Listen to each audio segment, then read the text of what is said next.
Hubungan masyarakat. Topik ke-6 dari 60 topik.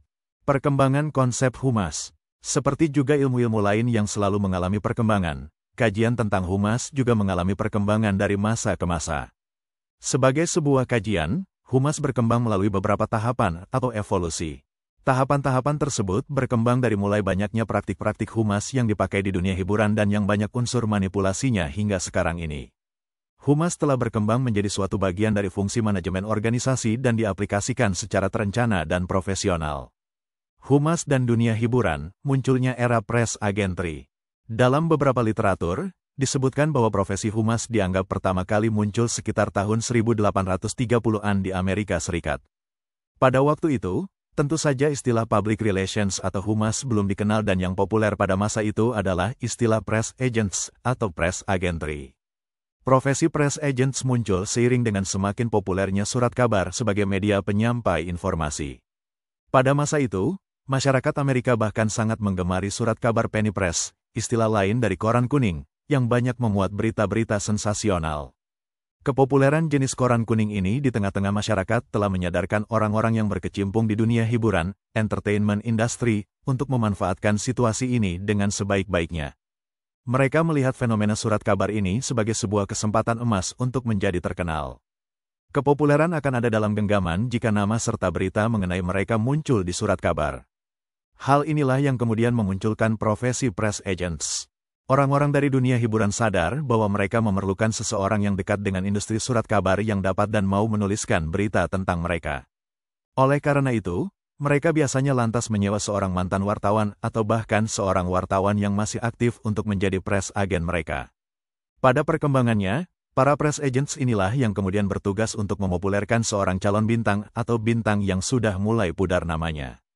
Mengingat persaingan untuk masuk dalam surat kabar semakin ketat, berita yang biasa-biasa saja kini tak mampu lagi diandalkan untuk dapat mengangkat pamor seseorang.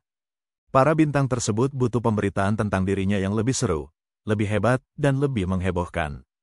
Bagaimana apabila mereka benar-benar tidak memiliki cerita yang heboh? Upaya yang mereka lakukan adalah menciptakannya. Orang-orang dunia hiburan tersebut, dengan dukungan dan bantuan penuh dari para press agents mereka, tidak mudah menyerah.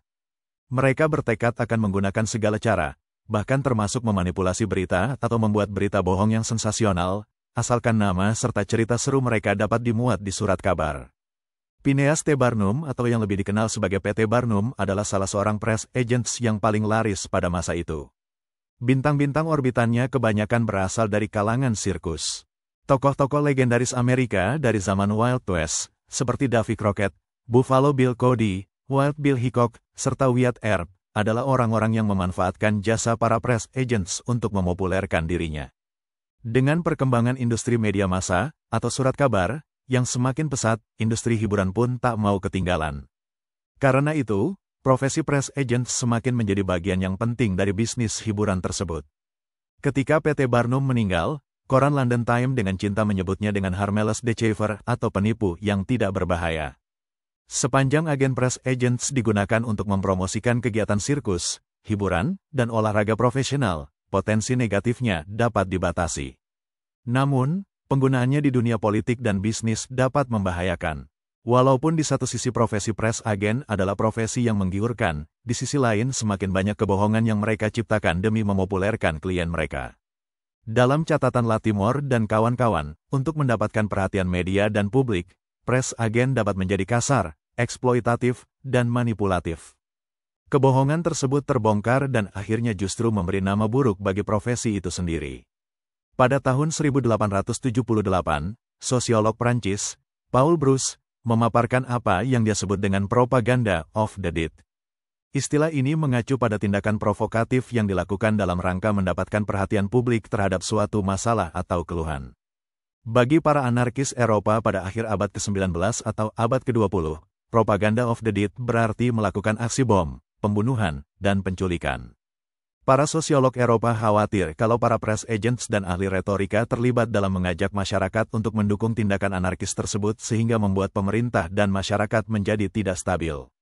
Taktik yang sama juga digunakan oleh organisasi teroris melalui serangan tanggal 11 September yang menggunakan penerbangan bunuh diri terhadap gedung WTC dan Pentagon. Para teroris menggunakan serangan itu untuk mendapatkan perhatian publik terhadap propaganda mereka. Meskipun era itu dikenal sebagai era saat praktik humas dipakai secara negatif, sebuah era humas manipulatif, profesi press agents tetap dicatat oleh berbagai literatur kehumasan sebagai cikal bakal perkembangan profesi public relations. Humas dan organisasi modern menuju mutual understanding. Pada masa sekarang ini, apalagi di negara-negara maju dan di organisasi-organisasi besar, praktik-praktik kehumasan manipulatif seperti yang telah disampaikan di muka telah banyak ditinggalkan. Praktik-praktik kehumasan manipulatif yang menghalalkan segala cara demi tercapainya tujuan yang diinginkan tersebut tampaknya memang menjanjikan hasil yang lebih spektakuler. Popularitas lebih cepat diraih, citra klien pun cepat terangkat. Namun, harus disadari bahwa masyarakat luas pun semakin hari menjadi semakin kritis dan menolak praktik-praktik yang tidak etis semacam ini. Penggunaan cara-cara yang tidak etis dalam menjalin hubungan komunikasi dengan publik dapat menjadi bumerang karena mengorbankan nama baik dan citra positif organisasi itu sendiri. Praktik humas di era modern adalah sebuah upaya menjalin komunikasi dua arah yang seimbang antara sebuah organisasi dan para publiknya. Pada era ini, keinginan organisasi untuk mendapatkan citra yang baik, nama besar, kepopuleran, serta dukungan masyarakat tidak lagi diperoleh dengan menggunakan segala cara, baik yang terpuji maupun yang dibenci. Pada era ini, organisasi lebih memilih cara-cara yang etis untuk memperoleh dukungan dan kedudukan yang baik di tengah-tengah masyarakat. Organisasi sebagai sebuah institusi yang hidup di tengah-tengah masyarakat harus menyadari bahwa dukungan dan penerimaan publik tidak bisa didapatkan begitu saja dengan cuma-cuma. Dukungan tersebut akan diperoleh organisasi jika antara organisasi dan publik terdapat sebuah hubungan yang seimbang dan saling menghormati satu sama lain. Hal inilah yang seringkali justru paling sulit dilakukan oleh organisasi. Organisasi seringkali melupakan bahwa untuk bisa terus-menerus diterima di tengah-tengah masyarakat, diperlukan sebuah upaya yang terus-menerus dalam menjalin hubungan yang baik dan seimbang dengan pihak-pihak terkait. Upaya-upaya menjalin hubungan yang baik inilah yang dikelola oleh praktik kehumasan organisasi tersebut. Setelah era press agen yang cenderung manipulatif, organisasi menghadapi tipe publik yang berbeda, yaitu tipe publik yang lebih kritis dan cerdas dalam menyikapi permasalahan yang terjadi dan yang melibatkan kepentingan kedua belah pihak, yaitu organisasi dan publik. Dalam situasi seperti ini, upaya-upaya manipulatif dirasakan justru akan memperkeruh suasana dan tidak menyelesaikan persoalan. Di samping itu, publik menuntut kondisi komunikasi yang lebih terbuka dan jujur, terutama dari pihak organisasi. Pada saat inilah, era public information yang merupakan evolusi yang kedua dari kajian kehumasan dimulai. Pada era ini, organisasi mulai menyadari pentingnya untuk berkomunikasi secara lebih terbuka dan jujur kepada publiknya. Namun demikian, seperti tahap press agentry, sifat komunikasi antara organisasi dan publiknya masih bersifat satu arah, one-way communication. Yang dimaksud dengan komunikasi satu arah di sini adalah organisasi memang telah memulai upaya untuk berkomunikasi secara terbuka dengan publik, tetapi aliran pesannya hanya berjalan dari organisasi ke publik saja dan tidak sebaliknya. Dengan kata lain, masukan dan saran dari publik tentang permasalahan atau kasus yang melibatkan keduanya kurang atau malah tidak diperhatikan sama sekali. Hal ini menunjukkan bahwa feedback dari publik belum dianggap sebagai aspek yang penting. Era atau tahapan evolusi berikutnya adalah era humas dua arah asimetris atau two-way asymmetrical model. Pada era ini, upaya-upaya komunikasi yang digunakan oleh organisasi untuk menjalin hubungan dengan para publiknya telah menggunakan cara-cara komunikasi dua arah, tetapi belum sempurna. Oleh karena itu, disebut asimetris. Adapun penjelasan mengenai era dua arah asimetris sebagai berikut. Pertama, era ini bisa dikatakan menggunakan tipe komunikasi dua arah karena aspek feedback dari publik telah diperhatikan oleh pihak organisasi. Aliran pesan tidak lagi hanya berjalan dari organisasi menuju publik, tetapi juga sebaliknya berjalan dari pihak publik menuju arah organisasi. Kedua, walaupun tipe komunikasinya telah dua arah, era ini masih dianggap belum menggambarkan komunikasi dua arah yang sempurna karena feedback, masukan, saran, dan kritikan yang berasal dari publik tersebut diolah sedemikian rupa hingga hanya menguntungkan pihak organisasi. Dengan kata lain, masukan dan kritikan yang masuk hanya digunakan untuk kepentingan organisasi semata dan tidak dikelola lebih lanjut guna mendapatkan posisi win-win solution yang lebih adil untuk kedua belah pihak. Era terakhir adalah era humas dua arah simetris, two-way symmetrical model. Seperti juga namanya, pada era ini komunikasi yang terbentuk antara organisasi dan publiknya telah memenuhi persyaratan komunikasi dua arah yang seimbang, yaitu aliran komunikasi bergerak baik dari pihak organisasi maupun dari pihak publik.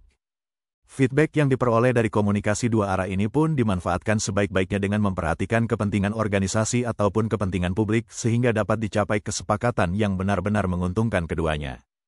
Tradisi konseptual dalam humas. Dua era yang dibahas sebelumnya sangat menarik jika dilengkapi dengan catatan Latimore, Baskin, Heyman, dan Todd tentang perkembangan konsep dalam humas sebagai berikut. 1. Tahun 1920-an, muncul pemahaman yang sistematis tentang pentingnya opini publik, tidak hanya dalam melakukan jajak pendapat dan sebagai alat ukur ilmiah, tetapi juga sebagai proses mengorganisasi sosial terkait masalah tertentu. 2. Tahun 1950-an, prinsip-prinsip persuasi dan pengaruh sosial, khususnya yang dirancang oleh program komunikasi Yale, memberikan strategi untuk membangun, mempertahankan, serta mengubah sikap dan opini publik. 3. Tahun 1960-an, penyebaran tradisi riset inovasi menjadi kerangka konseptual bagi praktisi humas, komunikator bidang kesehatan, dan pegawai Peace Corps dalam mengombinasikan komunikasi interpersonal dan media untuk mengubah perilaku publik. Baru-baru ini kerangka difusi itu telah digunakan untuk mengilustrasikan penggunaan elemen komunikasi marketing, seperti publisitas, periklanan, promosi penjualan, dan penjualan langsung. 4. Tahun 1970-an, teori situasional publik dikenalkan. Ketika praktisi humas menggunakan beragam teknik segmentasi audiens, teori situasional J. Grunik menjelaskan publik mana yang paling aktif terkait isu tertentu. Komunikasi rasional yang memiliki akar komunikasi interpersonal dan diperkenalkan oleh Rogers dan Miller menerangkan kondisi yang memicu dan menghalangi perkembangan relasional. 5. Tahun-tahun 1960 sampai tahun 1990-an, fondasi psikologi sosial yang mendukung praktik humas berkembang subur, di samping teori spesifik humas. Banyak dari teori ini digunakan untuk mempelajari perubahan kognitif atau pengetahuan serta untuk memproses informasi dalam humas dan komunikasi kesehatan. Yang termasuk dalam hal ini adalah teori konsistensi sikap, teori harapan nilai, koorientation, teori perilaku beralasan, teori framing, teori sosial kognisi, dan teori game.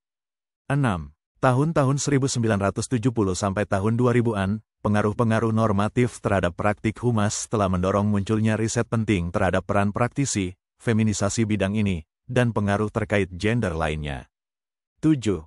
Tahun 1980-an hingga 2000, 4 model humas J. Grunik, didasari oleh komunikasi, 1, 2 arah dan imbang, tidak imbang. Hal ini telah memicu banyak penelitian dan pengembangan teori terkait humas. Struktur sosial dan organisasi memengaruhi pertumbuhan dan sifat alami kerja humas, termasuk berpengaruh pada riset tentang humas di industri dengan corak berbeda, lintas budaya yang ditentukan struktur berdampak pada praktik, dan pelanggaran batas fungsi humas oleh media terkait menjadi semakin terlihat. 8. Tahun 1990-an hingga 2010, pada periode ini muncul pendekatan teori kritis. Para ahli pada tradisi ini percaya bahwa praktik serta studi tentang humas dari sudut pandang bisnis dan organisasi menutupi perbedaan kekuatan dalam masyarakat serta mengabaikan kelompok non-mainstream, seperti gerakan sosial dan kelompok ketiga lainnya. Itulah materi topik ke-6 hubungan masyarakat, dimaksudkan untuk membantu para mahasiswa dan menjadi wawasan bagi masyarakat umum. Tutorial dituturkan dan disubtitelkan agar dapat ditonton, dibaca sambil didengarkan. Untuk pemahaman yang lebih baik, putar dan dengarkan video tutorial berulang-ulang. Subscribe dan like, agar Anda mendapatkan update konten. Bagikan juga link video ini, agar teman lain juga mendapatkan manfaat channel ini. Sekian dan terima kasih. Sampai jumpa.